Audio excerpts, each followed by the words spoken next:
Hello! Today we are going to learn how to safely create a beautiful work of art using something called watercolor paint.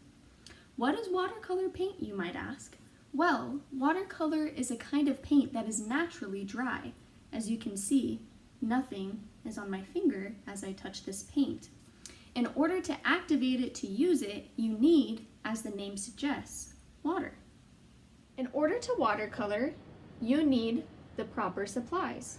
You need water, a paper towel, a paintbrush, watercolor paper, and of course, watercolor paint.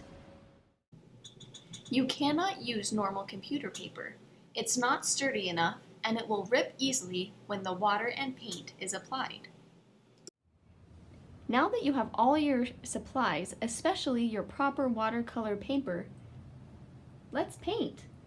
The first step is to activate the paint with water. Take your paintbrush and dip it into the water. We don't want it to be sopping wet, so gently brush it along the side to get out the excess water, like so. Take your wet brush and put it in the paint you want to use. Move it around and let the water activate the paint. Now, let's paint. But you probably don't want to use just one color, right? To use a new color, we need to wash our brush. Put your brush in the water and shake it and move it vigorously. Then, to make sure all the color is out, wipe it on your paper towel.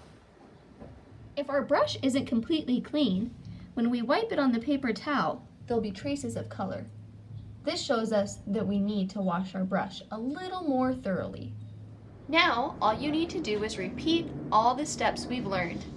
Dip your brush in the water, get off the excess water, activate a paint, and then let your creativity do the rest.